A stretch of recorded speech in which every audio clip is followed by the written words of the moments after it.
ഇപ്രാവശ്യം ആദ്യമാണ്. പക്ഷേ അധികം സമയമുണ്ടെന്ന് തോന്നുന്നില്ല. എനിക്ക് 4 മണിക്ക് പുതുപ്പള്ളി പരിപാടിയുണ്ട്. എന്തെങ്കിലും ജസ്റ്റ് ഒന്ന് പാർട്ടിസിപ്പേഷൻ എന്നുള്ളത് മാത്രമേ ഞാൻ ഉദ്ദേശിക്കുന്നുള്ളൂ. കഴിഞ്ഞ പ്രാവശ്യമൊക്കെ ഒരു സിനിമ കാണാൻ പറ്റി. ഞാൻ മുമ്പത്തെ പ്രാവശ്യം എനിക്ക് ഒന്ന് വന്നെന്ന് തോന്നുന്നു. പക്ഷേ പിന്നെ അങ്ങോട്ട് വലിയ പ്രതിസന്ധി നേരിടുന്ന ഒരു IFFK ആണിത്. കാരണം 19 സിനിമകൾക്ക് കേന്ദ്രത്തിന്റെ ഒരു വിലക്കൊക്കെ ഉണ്ടായിട്ടുണ്ടായിരുന്നു. അതിപ്പോ 6 ചിത്രങ്ങൾ ഇത്തവണ പ്രദർശിപ്പിക്കാൻ പാടില്ല എന്നിപ്പോൾ ഈ അവസാന ഘട്ടത്തിൽ പോലും ഒരു അറിയിപ്പ് അത് ചീഫ് സെക്രട്ടറിക്ക് നേരിട്ട് കേന്ദ്രം നൽകിയിരിക്കുകയാണ്. അപ്പൊ അതിനേക്ക് എങ്ങനെയാണ് നോക്കിക്കാണുന്നത്?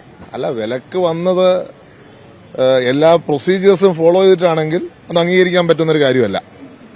പക്ഷെ പ്രൊസീജിയേഴ്സ് ചിലത് ഫോളോ ചെയ്തിട്ടില്ല എന്നാണ് ഞാൻ മനസ്സിലാക്കുന്നത്. അവസാന നിമിഷമാണ് റിക്വസ്റ്റ് കൊടുത്തെന്നറിയുന്നു. അത് ശരിയാണോ എന്ന് എനിക്കറിയില്ല. അതാണ് എന്റെ അറിവ്. പ്രൊസീജിയേഴ്സ് ഫുള്ള് ഫോളോ ചെയ്യാത്തതുകൊണ്ടാണ്, അല്ലാതെ ഒന്നല്ല. പക്ഷേ വലിയ വ്യത്യാസമൊന്നുമില്ല.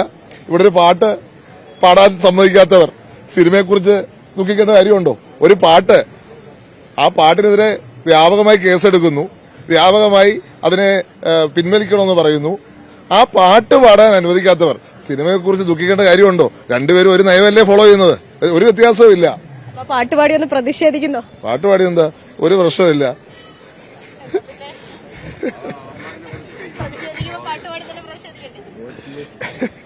ഓത്തിയേ കേത്തിയേ സ്വർണം ചെമ്പായി മാറ്റിയേ, അത് മതി. അത്ര കേട്ടാ മതിയല്ലോ. ഞാൻ പ്രതിഷേധിച്ച് കഴിഞ്ഞിരിക്കുന്നു. ഇതിന്റെ പേരിൽ കേസ് എടുക്കാതെ കേസെടുത്തോട്ടെ. അങ്ങനെ കേസെടുത്ത് ഇത് അവസാനിപ്പിക്കാമെന്ന് ആരും വിചാരിക്കേണ്ട. ഇത് ആവിഷ്കാര സ്വാതന്ത്ര്യത്തിന്റെ പ്രശ്നമാണ്. അത് ഇവിടുത്തെ ഓരോ കൊച്ചുകുട്ടി മുതൽ ഈ പാട്ട് പാടുന്നുണ്ട്.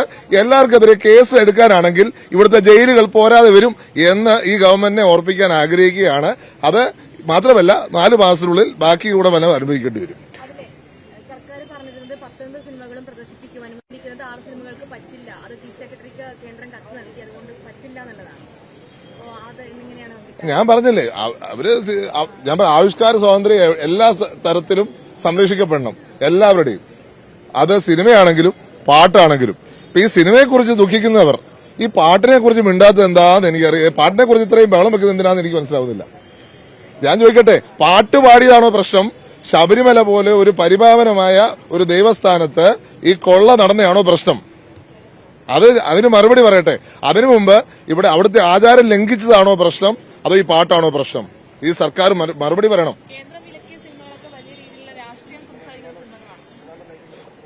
ഇവിടെ ഈ സർക്കാർ വിലക്കിയ പാട്ടും വലിയ രാഷ്ട്രീയം പറയുന്ന ഒരു പാട്ടാ. രാഷ്ട്രീയം ആരും പറയാൻ പാടില്ല. രണ്ടുപേരും ഒരുമിച്ച് പറയുക.